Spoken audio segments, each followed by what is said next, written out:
ഇന്ന് നമ്മൾ പറയുന്ന വിഷയം അല്ലെങ്കിൽ നമ്മൾ പ്രതിപാദനത്തിനായിട്ട് എടുത്തിരിക്കുന്ന വിഷയം വശ്യമാണ്. വശ്യം എന്ന് പറഞ്ഞാൽ വശീകരണം എന്നാണ് അതിൻ്റെ അർത്ഥം. ഇപ്പൊ ജ്യോതിശാസ്ത്രപരമായിട്ട് നമുക്ക് ഈ വശ്യത്തിനൊരു പ്രാധാന്യമുണ്ട്.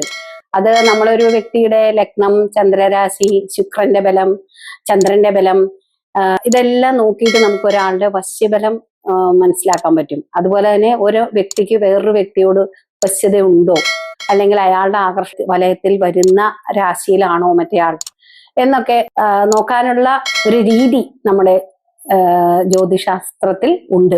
അപ്പൊ വശ്യം എന്ന് പറഞ്ഞാൽ തന്നെ ഒരു വ്യക്തിക്ക് ഒരു വ്യക്തിയുടെ ജീവിതത്തിലേക്ക് അല്ലെങ്കിൽ അയാളുടെ മനസ്സിലേക്ക് ഒരു പ്രത്യേക സ്ഥാനം, ഒരു ആകർഷണം, ഒരു സ്വാധീനം ഉണ്ടാകുക എന്നുള്ളതാണ്. അപ്പൊ പിന്നെ വശ്യത്തിന് മറ്റൊരു രീതിയിൽ പറയുമ്പോൾ നമുക്ക് ഒരിക്കലും ചേർന്നു പോകാത്ത വ്യക്തികൾ തമ്മിൽ വളരെ എന്താ പറയാ, എനിക്ക് അയാളെ വേണം, അല്ലെങ്കിൽ എനിക്ക് അയാളെ കൂടിയേ തീരൂ, എവിടെയെങ്കിലുമൊക്കെ വച്ച് കണ്ടുമുട്ടി അല്ലെങ്കിൽ സൗഹൃദപരമായിട്ട് നമ്മൾ ചിലപ്പോൾ ഒന്നിച്ച് ജോലി ചെയ്യുന്നവരായിരിക്കും, അല്ലെങ്കിൽ ഒന്നിച്ച് പഠിക്കുന്നവരായിരിക്കും. അങ്ങനെയൊക്കെ വരുമ്പോഴത്തേക്ക് ഈ പറയല്ലോ, ഇപ്പൊ പറയുമല്ലോ എന്താണ്, വൺ വേ ആണെന്ന് പറയും. അപ്പൊ വൺ വേ ആയിട്ട് വരുമ്പോ ഒരു സൈഡിൽ നിന്ന് മാത്രമാണ് സ്നേഹം വന്നിട്ടുള്ളത്, മറ്റേ സൈഡിൽ നിന്ന് വന്നിട്ടില്ല. അപ്പൊ ആ വ്യക്തിക്ക്, ഈ വൺ വേ ആയിട്ട് നിൽക്കുന്ന ആളാ, അങ്ങോട്ട് കൊടുക്കാൻ തയ്യാറായി നിൽക്കുന്ന ആൾക്ക് റിസീവ് ചെയ്യാൻ മറ്റേ ആൾക്ക് താല്പര്യം ഇല്ലാതെ വരുമ്പോഴത്തേക്കാണ് വശ്യത്തിന് വേറൊരു മുഖം കൂടിയുണ്ട്. അതാണ് മാന്ത്രികം, താന്ത്രികപരമായിട്ട്, അതും ബ്ലാക്ക് മാജിക് പോലുള്ള അങ്ങനെയുള്ള മന്ത്രങ്ങൾ ഉപയോഗിച്ച് ആ വ്യക്തിയെ, ഒരു വ്യക്തിയെ, അതായത് ഒരു പെർട്ടിക്കുലർ പേഴ്സണെ എനിക്ക് ആവശ്യമാണ്, അല്ലെങ്കിൽ അയാളെ എനിക്ക് ഇഷ്ടമാണ്, ഞാൻ അയാളോട് ഇഷ്ടമാണെന്ന് പറഞ്ഞിട്ട് അയാളത് റിസീവ് ചെയ്യാൻ താല്പര്യപ്പെടുന്നില്ല, എന്റെ സ്വാധീനതയിൽ നിൽക്കുന്നില്ല.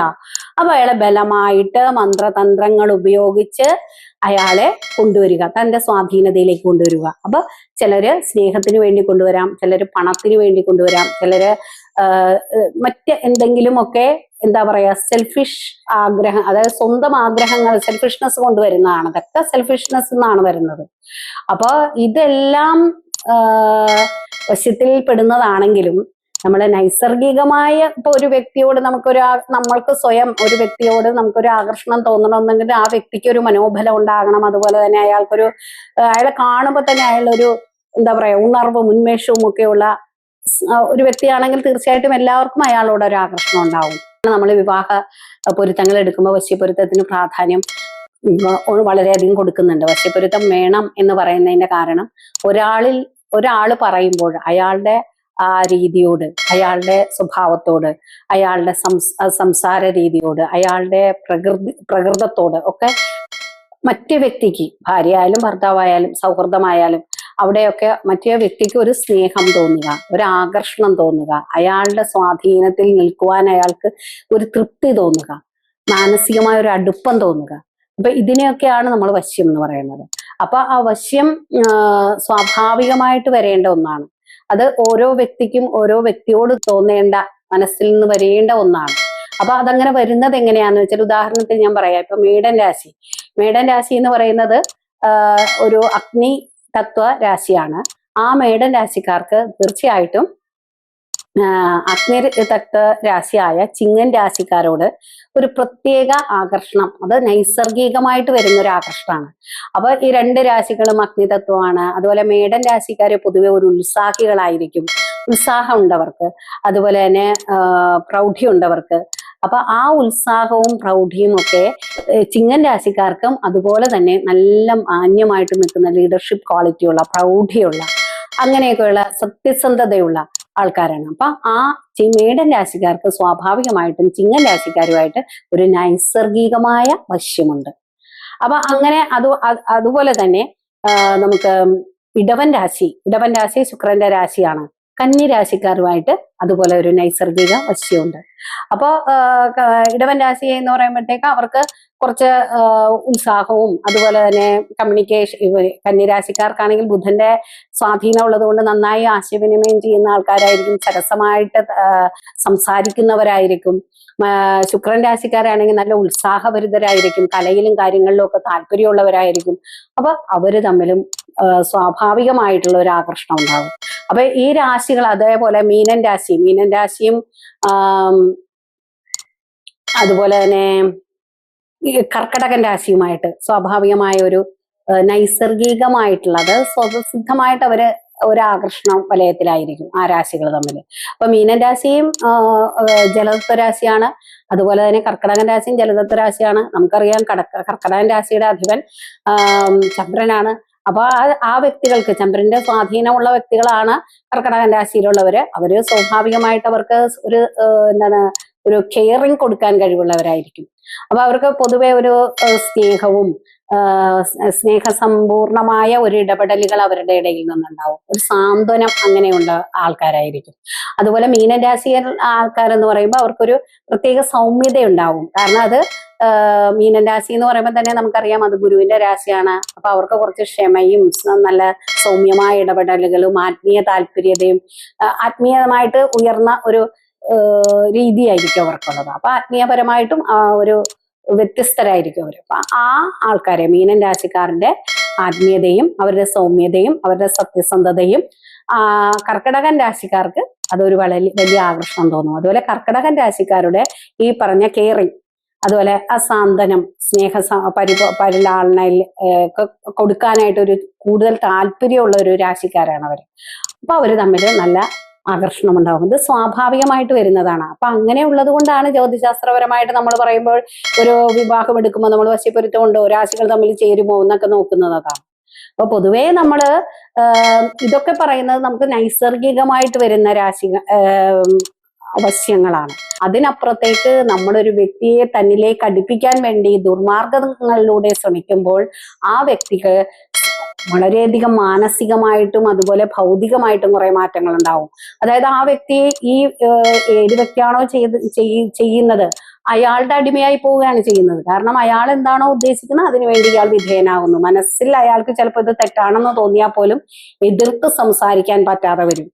അപ്പോ ആ വ്യക്തി വരുമ്പോ ഞാനാണ് ചെയ്തിട്ടുള്ളതെങ്കിൽ വേറൊരാളെ ആകർഷിക്കാനാണ് ചെയ്തിരിക്കുന്നത്, ഞാൻ പറയുന്ന വാക്കുകൾ ചിലപ്പോൾ തെറ്റാണെന്ന് അറിഞ്ഞുകൊണ്ട് പോലും അതിനെ എതിർക്കാതെ മൗനാനുവാദം കൊടുക്കപ്പെടും അടിമയെ പോലെ.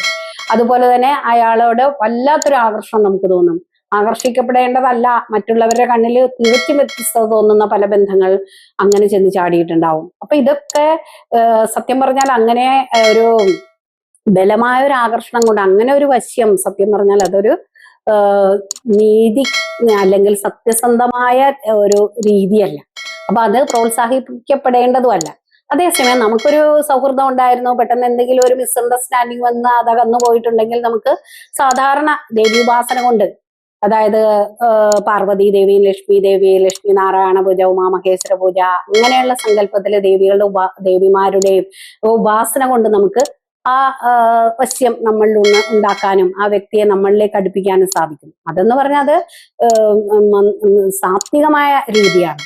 അപ്പൊ അങ്ങനെയുള്ള ഉപാസന കാമേശ്വര, അത് ഇനി പ്രണയിനികൾക്കൊക്കെ ആണെങ്കിൽ അങ്ങനെ പ്രണയതാക്കൾ തമ്മിൽ ഒരു ചേർച്ച ഉണ്ടാകാൻ, ഭാര്യ ഭർത്താക്കന്മാർ തമ്മിൽ ഇടയെടുപ്പം ഉണ്ടാകാൻ ഒക്കെ നമുക്ക് കാമേശ്വരി പൂജ, അതുപോലെ കാമേശ്വര മന്ത്രങ്ങൾ ഉപയോഗിക്കുക, അതൊക്കെ സാത്വികമായിട്ടുള്ള കാര്യങ്ങളാണ്. അല്ലാതെ ദുർമന്ത്രം അല്ലെങ്കിൽ ബ്ലാക്ക് മാജിക് ലിസ്റ്റിൽ പെടുന്ന ഒരു വശ്യം ഒരിക്കലും ഒരു വ്യക്തിയെ തന്നിലേക്ക് ഒരുപാട് കാലം അടുപ്പിച്ച് നിർത്തുവാനോ അല്ലെങ്കിൽ ഒരു സ്നേഹസമ്പൂർണമായ ഒരു ബന്ധം ഉണ്ടാക്കുവാനോ അവിടെ സാധിക്കില്ല. പകരം അവിടെ അടിമത്വം, വിധേയത്വം, ഒരുതരം എന്താ പറയാ ചൂഷണം, ഈ ലെവലിൽ മാത്രമാണ് ബ്ലാക്ക് മാജിക് ലെവലിലുള്ള വശ്യം കൊണ്ട് ചെയ്യാൻ പറ്റുകയുള്ളൂ. അതൊരിക്കലും അഡ്വൈസബിൾ അല്ല. ഒരാളെ ബലപ്രയോഗിച്ച് അല്ല തന്നിലേക്ക് ആകർഷിപ്പിക്കുക, ചില മന്ത്രങ്ങൾ ഉപയോഗിച്ച് ചില ക്രിയകൾ ഉപയോഗിച്ച് തന്നിലേക്ക് കൊണ്ടുവരും. അപ്പൊ ആ വ്യക്തിക്ക് തികച്ചും മാനസികമായിട്ടും ഉറക്കക്കുറവുണ്ടാവും, അതുപോലെ തന്നെ കോൺസെൻട്രേഷൻ കുറവുണ്ടാവും.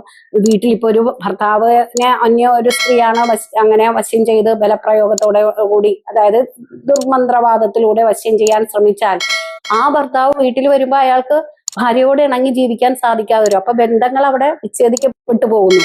ഒരുപക്ഷെ അയാൾക്ക് അറിയാം ഇത് ഞാൻ ചെയ്യുന്നത് തെറ്റാണെന്ന് അറിഞ്ഞുകൊണ്ട് പോലും ആ തെറ്റിലേക്ക് വീണ്ടും വീണ്ടും വഴുതി പോവുക. അപ്പൊ മണി ഉദ്ദേശിച്ചിട്ടാണ് ചെയ്യുന്നതെങ്കിൽ നമ്മൾ അയാൾക്ക് പണം കൊടുക്കണ്ട എന്ന് നമുക്കറിയാമെങ്കിൽ പോലും അയാൾ ചോദിക്കുമ്പോൾ നമ്മൾ അറിയാതെ പണം കൊടുത്തു പോകും. അതുപോലെ തന്നെ അയാൾ വിളിക്കുന്ന സ്ഥലത്തേക്ക് നമ്മൾ അറിയാതെ അയാളെ ഫോളോ ചെയ്തു പോകുന്നു. അപ്പൊ അതൊക്കെ ഒരു നെഗറ്റീവ് ആയിട്ടുള്ള ആസ്പെക്ട് ആണ്. അത് ചെയ്യുന്നവർക്കും ചെയ്യിക്കുന്നവർക്കും അതിൻ്റെതായ ഭവിഷ്യത്തുകളും ഉണ്ടാകും. നൈസർഗികമായിട്ട് നമുക്ക് ഒരാളോടുള്ള സ്നേഹമൊന്ന് കൂടുതൽ ബൂസ്റ്റ് ചെയ്യിക്കാനും അതുപോലെ ഒരാൾക്ക് ഒരാളോട് തന്നിലേക്ക് ഒരു വശീകരണ ശക്തി ഉണർത്താനും ഒക്കെ നമുക്ക് സാത്വികമായ രീതിയിലുള്ള ഉപാസനകൾ കൊണ്ട് സാധിക്കും. അതാണ് ഏറ്റവും ഉചിതവും. ഇത്രയും പറഞ്ഞുകൊണ്ട് ഞാൻ ഇന്നത്തെ ഈ വിഷയം ഇവിടെ നിർത്തുകയാണ്. എല്ലാവർക്കും ഇഷ്ടപ്പെട്ട് കാണുമെന്ന് വിചാരിക്കുന്നു. ലൈക്ക് ചെയ്യണം, സബ്സ്ക്രൈബ് ചെയ്യണം. നിങ്ങളുടെ വിലയേറിയ കമന്റ്സും ഞാൻ ആഗ്രഹിക്കുന്നു. സമ്പൂർണ്ണ ജാതകം, പ്രശ്നപരിഹാരങ്ങളോടുകൂടിയ സമ്പൂർണ്ണ ജാതകം നിങ്ങളുടെ കൈകളിൽ ലഭിക്കുന്നതിന് താഴെ കാണുന്ന നമ്പറിൽ ബന്ധപ്പെടുക. ജ്യോതിഷവുമായി ബന്ധപ്പെട്ട എല്ലാ വിശേഷങ്ങളും അറിയുന്നതിനായി നവഭാരത് ജ്യോതിഷം ചാനൽ സബ്സ്ക്രൈബ് ചെയ്യുക. നിങ്ങൾ ചെയ്യേണ്ടത് ഇത്രമാത്രം: താഴെ കാണുന്ന നമ്പർ നിങ്ങളുടെ മൊബൈലിൽ സേവ് ചെയ്ത് ഹായ് അയക്കുക. ജ്യോതിഷ സംബന്ധമായ എല്ലാ ആവശ്യങ്ങൾക്കും നവഭാരത് ജ്യോതിഷം നിങ്ങളോടൊപ്പം എന്നും കൂടെയുണ്ട്.